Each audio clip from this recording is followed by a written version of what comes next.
할렐루야! 성삼위 하나님을 찬양합니다. 오늘 본문의 유다의 삶을 통해서, 유다의 행동을 통해서 우리가 그리스도인으로서 어떻게 살아가야 하는지 함께 살펴보기 원합니다.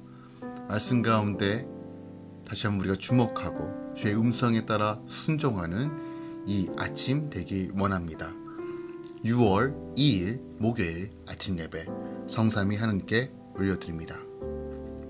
우리 다 함께 사도신경으로 신앙을 고백하며 이 아침을 시작하기 원합니다. 전능하사 천지를 만드신 하나님 아버지를 내가 믿사오며 그 외아들 우리 주 예수 그리스도를 믿사오니 이는 성령으로 잉태하사 동정녀 마리아에게 나시고 본디오 빌라도에게 고난을 받으사 십자가에 못 박혀 죽으시고 장사한 지 사흘 만에 죽은 자 가운데서 다시 살아나시며 하늘에 오르사 전능하신 하나님 우편에 앉아 계시다가 저리로서 산 자와 죽은 자를 심판하러 오시리라. 성령을 믿사오며 거룩한 공예와 성도가 서로 교통하는 것과 죄를 사하여 주신 것과 몸이 다시 사는 것과 영원히 사는 것을 믿사옵나이다. 아멘. 오늘 하나님의 말씀은 창세기 44장 14절부터 34절까지입니다. 창세기 44장 14절부터 34절까지입니다. 유다와 그의 형제들이 요셉의 집에 이르니 요셉이 아직 그곳에 있는지라 그의 앞에서 땅에 엎드리니 요셉이 그들에게 이르되 너희가 어찌하여 이런 일을 행하였느냐 나 같은 사람이 점을 잘 치는 줄 너희는 알지 못하였느냐. 유다가 말하되 우리가 내 주께 무슨 말을 하오리이까 무슨 설명을 하오리이까 우리가 어떻게 우리의 정직함을 나타내리이까. 하나님이 종들의 죄악을 찾아내셨으니 우리와 이 잔이 발견된 자가 다 내 주의 노예가 되겠나이다. 요셉이 이르되 내가 결코 그리하지 아니하리라. 잔이 그 손에서 발견된 자만 내 종이 되고 너희는 평안히 너희 아버지께로 도로 올라갈 것이니라. 유다가 그에게 가까이 가서 이르되 내 주여 원하건대 당신의 종에게 내 주의 귀에 한 말씀을 아뢰게 하소서. 주의 종에게 노하지 마소서. 주는 바로와 같으심이이다. 이전에 내 주께 종들의 물으시되 너희는 아버지가 있느냐 아우가 있느냐 하시기에 우리가 내 주께 아뢰되 우리에게 아버지가 있으니 노인이요 또 그가 노년에 얻은 아들 청년이 있으니 그의 형은 죽고 그의 어머니가 남긴 것은 그뿐이므로 그의 아버지가 그를 사랑하시나이다 하였더니 주께서 또 종들에게 이르시되 그를 내게로 데리고 내려와서 내가 그를 오게 하라 하시기로 우리가 내 주께 말씀드리기를 그 아이는 그의 아버지를 떠나지 못할지니 떠나면 그의 아버지가 죽겠나이다. 주께서 또 주의 종들에게 말씀하시되 너희 막내 아우가 너희와 함께 내려오지 아니하면 너희가 다시 내 얼굴을 보지 못하리라 하시기로 우리가 주의 종 우리 아버지에게로 도로 올라가서 내 주의 말씀을 그에게 아뢰었나이다. 그 후에 우리 아버지가 다시 가서 곡물을 조금 사오라 하시기로 우리가 이르되 우리가 내려갈 수 없나이다. 우리 막내 아우가 함께 가면 내려가려니와 막내 아우가 우리와 함께 가지 아니하면 그 사람의 얼굴을 볼 수 없음이이다. 주의 종 우리 아버지가 우리에게 이르되 너희도 알거니와 내 아내가 내게 두 아들을 낳았으나 하나는 내게서 나갔으므로 내가 말하기를 틀림없이 찢겨 죽었다 하고 내가 지금까지 그를 보지 못하거늘 너희가 이 아이도 내게서 데려가려 하니 만일 제 해가 그 몸에 미치며 나의 흰머리를 슬퍼하며 수올로 내려가게 하리라 하니 아버지의 생명과 아이의 생명이 서로 하나로 묶여 있거늘 이제 내가 주의 종 우리 아버지에게 돌아갈 때에 아이가 우리와 함께 가지 아니하면 아버지가 아이의 얼굴을 보고 죽으리이니 이같이 되면 종들이 주의 종 우리 아버지가 흰머리로 슬퍼하며 수올로 내려가게 함이니이다. 주의 종이 내 아버지에게 아이를 담보하기를 내가 이를 아버지께로 데리고 돌아오지 아니하면 영영이 아버지께 죄짐을 지리이다 하였사오니 이제 주의 종으로 그 아이를 대신하여 머물러 있어 내 주의 종이 되게 하시고 그 아이는 그의 형제들과 함께 올려 보내소서. 그 아이가 나와 함께 가지 아니하면 내가 어찌 내 아버지에게로 올라갈 수 있으리이까. 두렵건대 제 해가 내 아버지에게 미침을 보리이다. 아멘. 하나님의 말씀입니다. 오늘 본문은 유다가 형제들을 대표해서 자기의 술잔을 훔친 혐의로 베냐민을 노예로 삼으려는 애굽 총리 앞에 중보자로 나서는 장면입니다. 이러한 유다의 모습에서 우리는 재해 종노릇하며 마침내 영원히 멸망하게 될 죄인들을 위하여 자신을 중보자로 내어주시고 친히 중보 사역을 감당하신 우리 주 예수 그리스도의 자기 희생적 모습을 볼 수 있습니다. 동시에 그리스도의 중보로 말미암아 죄에서 구원받은 우리는 아직도 죄의 종노릇하는 수많은 사람을 위해 하나님 앞에서 어떻게 살아야 할지도 분명히 가르쳐 주고 있는 본문이라 할 수 있겠습니다. 특별히 형제 간의 우애를 시험해보려 한 요셉은 크게 감동시켜 이제까지 계속되어 온 형제들에 대한 시험에 종지부를 찍게 만드는 베냐민을 위한 유다의 감동적인 탄원 장면을 통해서 다시 한번 자기 희생하면서까지 베냐민의 구원을 위해 호소하는 유다의 모습을 통해서 그리스도의 모습 또한 우리가 그리스도를 닮아가는 제자의 삶의 모습이 무엇인지를 다시 한번 우리가 확인해 볼 수 있다는 것입니다. 오늘 본문을 통해서 우리가 깨닫고 묵상해야 될 것이 무엇이 있을까요? 먼저 성도는 죄인의 영혼 구원을 위해 중보적 삶을 살아야 함을 우리가 오늘 본문을 통해서 분명히 깨달아야 할 것입니다. 유다가 형제들을 대표해서 베냐민을 위해 애굽 총리에게 탄원합니다. 이러한 유다의 탄원을 보노라면 참으로 참 가슴이 뭉클해질 정도로 정말 안타깝지만 그 마음을 분명하게 볼 수 있습니다. 이후에 어찌되었든 베냐민의 자루에서는 애굽 총리의 은잔이 나왔고 따라서 베냐민은 죄인으로서 애굽 총리에 의해 죽임을 당하거나 그의 종이 되어 평생 고통을 당해야만 되는 현실입니다. 하지만 다른 형제들은 죄가 없으므로 고향으로 돌아갈 수 있는 상황이에요. 그럼에도 불구하고 유다는 자기 생명을 걸고 베냐민의 구원을 위해 애굽 총리인 요셉에게 간절하게 탄원하는 것입니다. 이것이 바로 중보자의 모습입니다. 우리 성도들 또한 베냐민의 구원을 위해 자기 생명을 걸고 중보한 유다와 같이 세상에 있는 많은 죄인의 영혼들을 구원하기 위해서라면 자기 생명도 아끼지 않는 중보적 삶을 살아야 한다는 거예요. 마지막 때일수록 사랑이 식어가고 사람들은 피폐해짐의 복음을 멀리하고 있는 이 시대 가운데 죄로 말미암아 멸망하길로 달려가고는 이 세대를 향하여 우리가 그들을 향해 중보하며 기도하며 하나님께로 인도하는 그런 중보적 자의 삶을 살아야 한다는 것입니다.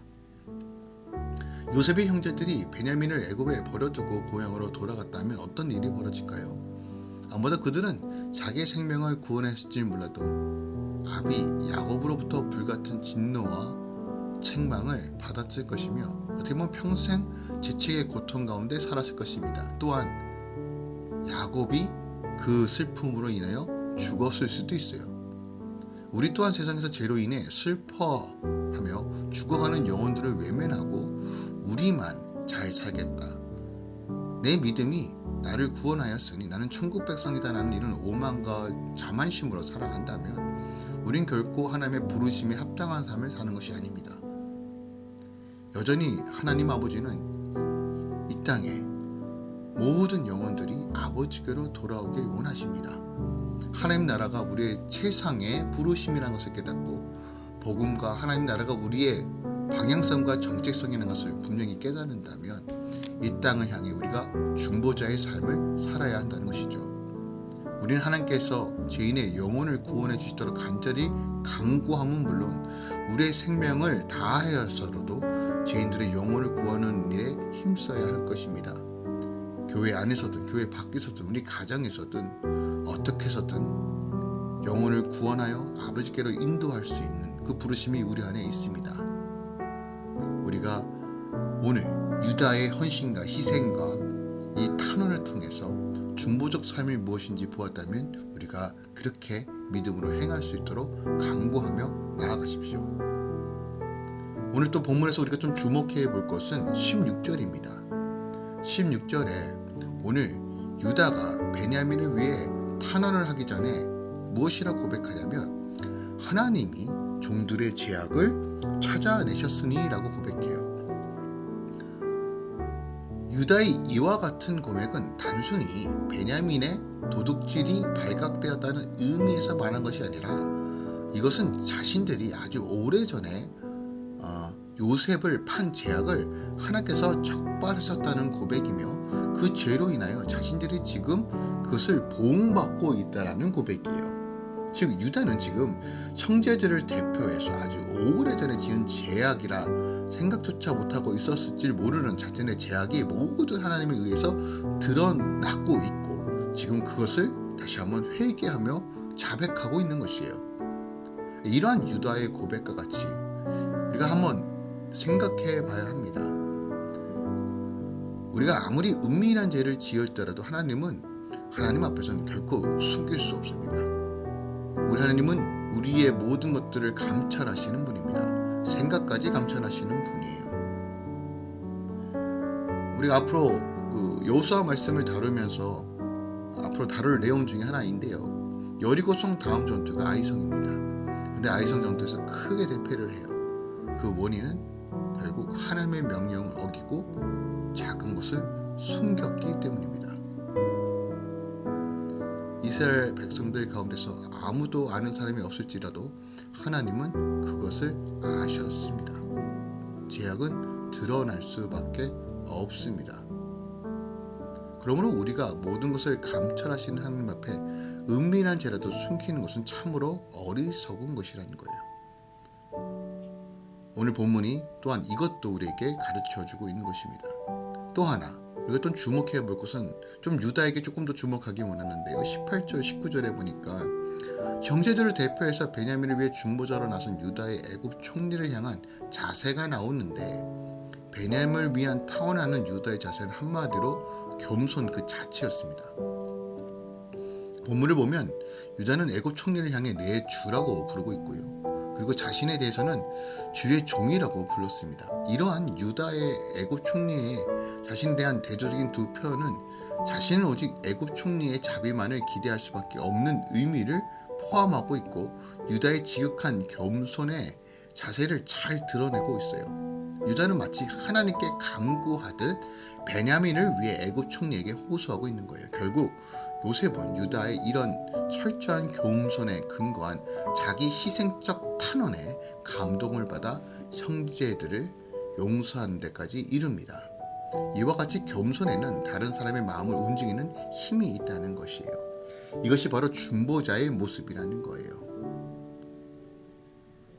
우리의 잘못을 범했든 아니든 간에 우리가 늘 겸손하게 남을 대하고 하나님 앞에서 겸손한 자세를 가질 때 만물의 주 창조자신 하나님께서 우리 삶을 하나님의 영광의 도구로 사용하실 것입니다. 우리가 하나님을 두려워함으로 그 앞에 겸손히 행하여 하는 것은 지극히 당연한 것이지만 늘 우리가 정말 겸손히 행하는지를 살펴볼 필요가 있다는 것이에요. 하나님께서 겸손한 자에게 은혜를 주시고 능력을 주신다는 것을 다시 한번 본문을 통해서 확인해 보길 원합니다. 또한 우리 삶을 좀 점검해 보길 원합니다. 또한 우리가 또 주목하길 원할 것은 33절입니다. 33절에 보면 베냐민의 석방을 탕원하던 유다는 마침내 베냐민을 대신하여 자신의 애굽 총리종이 되겠다라고 선언해요. 즉 유다는 자기를 희생시켜서라도 아버지 야곱이 사랑했던 베냐민을 구하고자 한 것입니다. 자기 희생적인 사랑, 죄인을 대신해서 자신을 십자가에 희생시킨 우리 주 예수 그리스도의 대속의 사역을 생각할 수밖에 없습니다. 그런데 기억합시다. 자신을 버리는 희생의 길이 곧 생명과 영광의 길이라는 것을 오늘 바로 메시아의 그림자로서 오늘 유다가 보여주고 있는 거예요. 많은 사람들이 희생하고 자기가 손해보는 것은 꺼려합니다. 당장의 이익이 우선이기 때문입니다. 그러나 그리스도의 사랑은 또한 예수를 믿는 삶의 삶은 자신을 버리고 희생의 길을 선택하는 것입니다. 그것이 바로 생명과 영광에 기르는 것을 알기 때문입니다.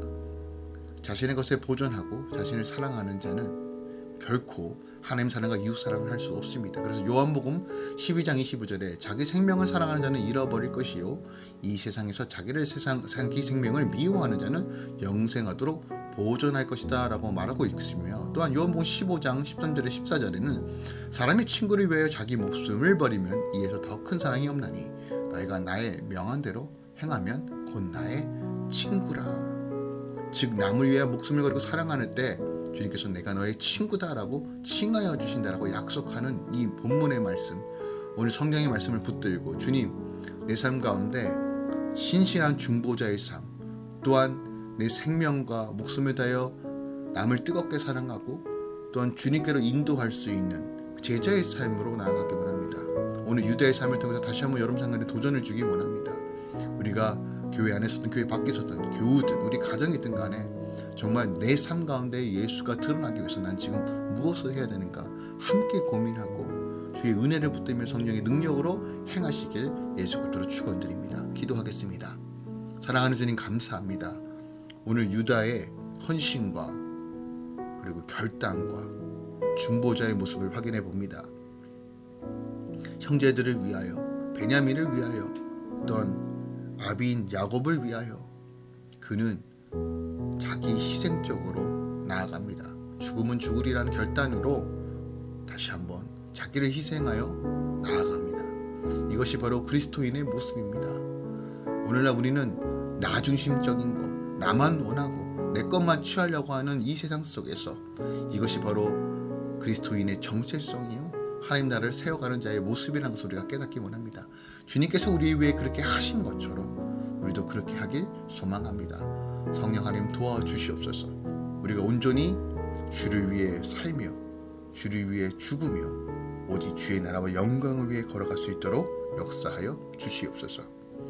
이제는 우리 주 예수 그리스도의 은혜와 우리 하나님 아버지의 놀라우신 사랑과 성령님의 내교통 충만 역사하심이 이제부터 영원까지 함께 있을지어다. 아멘.